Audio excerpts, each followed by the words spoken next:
Hey friends, maybe. It says live video is starting, so we'll see. We'll see. Okay, now I'm live. Now I'm live. Gosh, I always wish that Facebook Live wasn't mirrored or was mirrored like Zoom is because it looks so bizarre. But we are going to go for it. And hello, my dear friends. It is Wednesday, November 6th, 2024. And the United States is in a very crazy and wild position. Um, I know that a lot of you are feeling a lot of things. Many of you have reached out to me already just to share what's on your heart and to, ask for a bit of space holding. And I wanted to, come on and do a live for our words of wisdom today, just for a couple of minutes to check in with all of you. There are so many things to be said, and then at the same time, like really nothing to be said other than simply being in our hearts. I do see that somebody's watching, although I'm not able to see who with this setup on the laptop. So if you want to leave a comment and let me know you're here, I'd love to know who's here with me. Um, the main thing that I want to offer to all of you is to meet yourself exactly where you are. There are so many people, and I don't know in this group, right? It's always like, hey Beth, how are you? It's good to see you. I'm glad you can be here with me today. We don't know, right? Unless we're in those intimate conversations with people, like where people are on the spectrum and how people are really feeling about this election and the state of our country and the future of things given the results that we were dealt after yesterday's events. And so I want to hold space for the fact that there are, half of the country that are extremely happy right now. Many of my own family included, right? Being here in Pennsylvania, there are a lot of folks who see a vision of a greater country and feel that this is our opportunity to restore the economy and to get things back on track. And, so many folks that are really in celebration today. And then there are so many folks that are on the other side of the spectrum that are feeling a deep, deep despair and devastation and disbelief at the way things are going.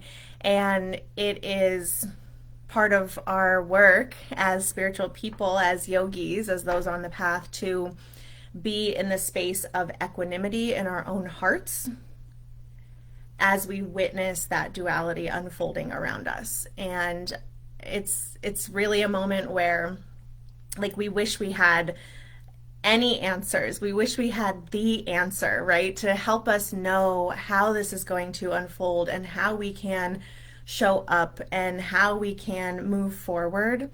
And I keep coming back to the practices of meditation, yoga, and Ayurveda and finding great comfort and great solace in those practices. And yes, it's for a self-care reason, right? We know that these technologies can balance our nervous system. We know that it is the key to being grounded in our mental and emotional health. But for me, what I've been really feeling in my own heart and kind of arrived at this reality, this wisdom in the past couple of days as we've been leading up to the anticipation of what's going to happen, is that these practices that we explore and that we weave into our own life have been around for at least 5,000 years that we know of. There are certainly accounts that the Vedas and these sciences go back even further. So at least 5,000 years, people have been practicing these tools for self-discovery, for equanimity, for being the witnessing observer throughout all of these different eras and all of these different epochas in humankind. So these technologies that we practice, they have survived countless famines. They have survived wars. They have survived genocides. They have survived injustices. They have survived slavery. They have survived Great Depressions. They have survived so many things and have remained, they've stood the test of time as this tool to ground ourselves in the sacred, to be deeply rooted in the spiritual, and to connect with something that is so much bigger, so much deeper, so much more true than what we can see with our eyes. what we can perceive here in the physical earth plane. And while that certainly doesn't, solve anything, it has brought me personally great comfort as we've kind of braced ourselves and anticipated what could happen and then what could happen because of what happens, to just know that there's a way to ground into the heart, to ground into the divine, and then use that to get in touch with Dharma, with purpose, with our own gifts. I just discovered this really beautiful resource today that's called like the Map for Social Change, and all of the roles that we all play to share our gifts, our Dharma in disguise in a different language, to help make the world a better place. And I think regardless of who is the figurehead of this country, regardless of what side of a system that we want to identify with, anybody here, and hopefully anybody that you know and spend regular time with, all they want is a more peaceful and just and sustainable and loving world.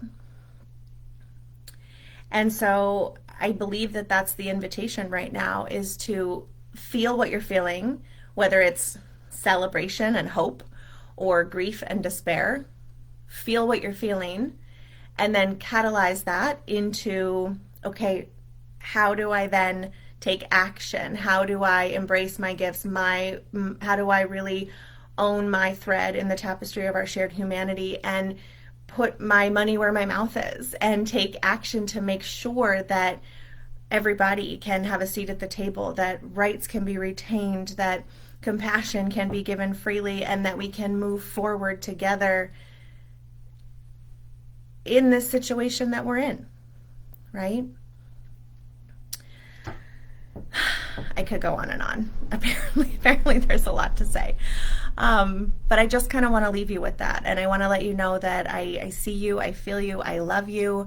Anything that you feel that you want to share, please do in the comments below so that we can have an active discussion and support one another.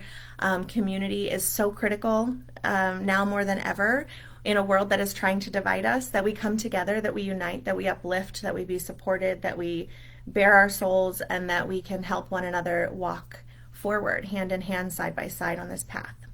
I love you with all my heart. I look forward to you just offering what is on your heart to be offered.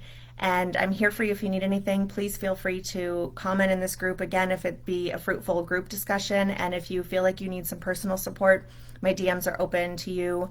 And I just love you so much, and take really great care of yourself today.